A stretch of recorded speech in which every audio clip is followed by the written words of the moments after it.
shared common sense of aesthetics and semantics.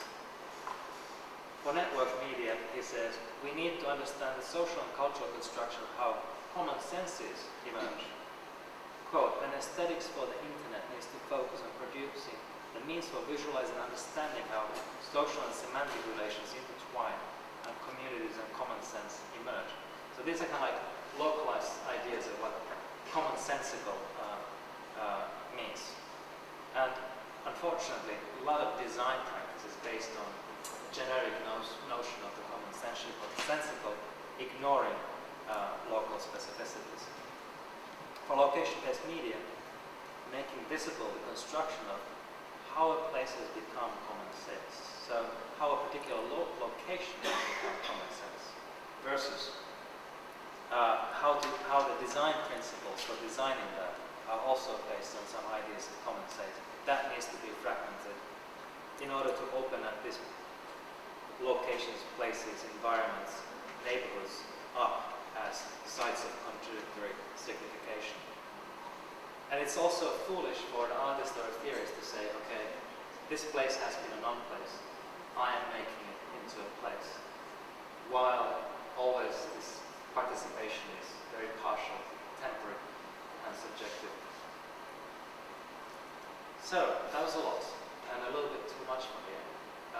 But hopefully there were enough contradictions and things in it to come up with some debates, questions.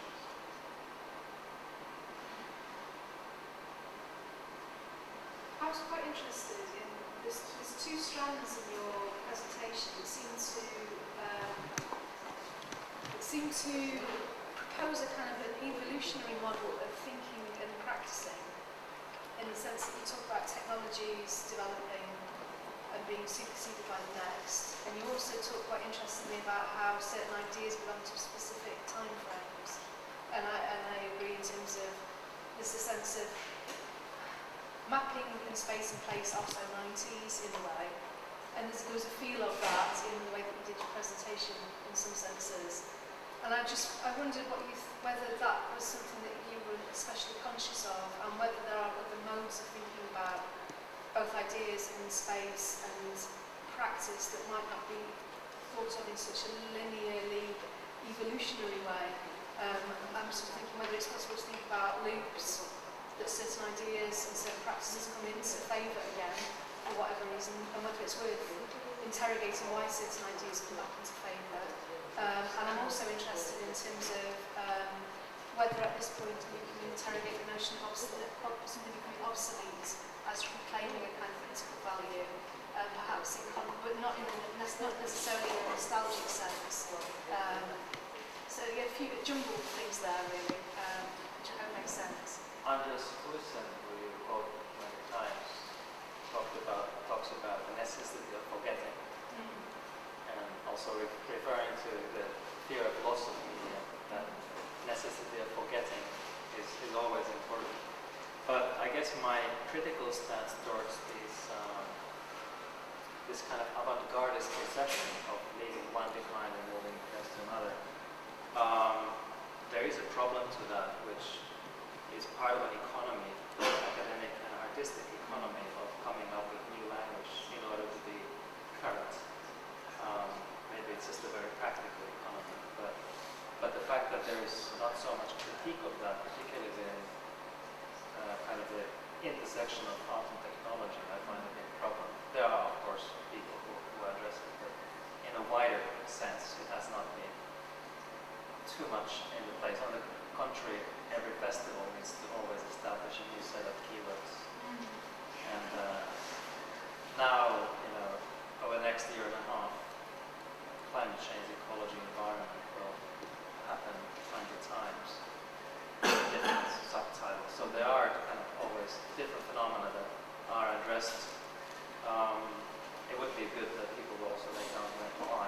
But of course, I'm guilty of that same practice. It just strikes me as interesting in terms of thinking about this idea of different timelines and different temporalities. Actually, certain ideas enter certain contexts at different times. They don't enter a terrain in a synchronized sense. Do you have an example? Well, I'm thinking about this that some of the terms that you might be talking about, perhaps from a media art context, don't enter into another space at the same time. But I don't think that necessarily negates the value of those ideas in that other place when they decide to enter somehow. And I think that works in the same sense, in a geographical sense, that ideas don't saturate at the same time globally. They have different release points, if you like.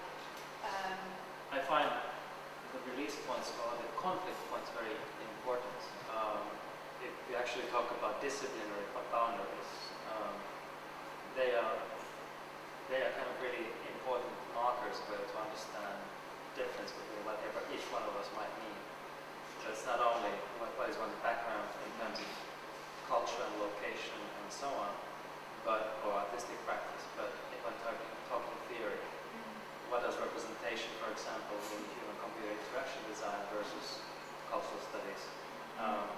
There's a Dutch theorist called Mieke Bal who talks about traveling concepts, and that, which was for me a great text once to read, because I use different bits of method.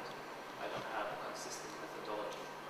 And she was saying that in order to understand interdisciplinary practices, it's necessary to cut across disciplines, but examine what kind of contradictions happen. And what's very common in these hybrid environments is that these contradictions are brushed away instead of battled and argued over. So you need more contradiction. Yeah, no, I think that's interesting. I think particularly in terms of Mieke Bal's writing and that idea that in an interdisciplinary context, invariably there will be certain disciplines, if you like, that lead for a while, and then in terms of the language that's used particularly, and then they might drop back, and another set of ideas begins to become dominant. And I think what seems interesting in the period that we've kind of sort of talked over between the 90s into the 2000s is the sense of an idea of a geographical term that happened, and I think perhaps a sense of a performative term is a set of languages shift in a way, and those texts, those ideas, those practices perhaps then get seen from a different perspective. And I think that's a bit, we were sort of talking about idea at the point where there's a shimmer or there's a threshold. I think certainly in these debates there's a shimmer at the point at which the geographical starts to shimmer into the performative, and I'm quite interested in that, which again, it's not a specific question, it's more of an observation of why there are ideas that I think perhaps belong, if you like, or emerging in the 80s and 90s, start being rediscovered or reclaimed or reused, and it's to do with the turn that's taken in that time, and they're being looked at from a different perspective perhaps, which isn't that evolutionary way of thinking, I suppose. But any other pointers or one?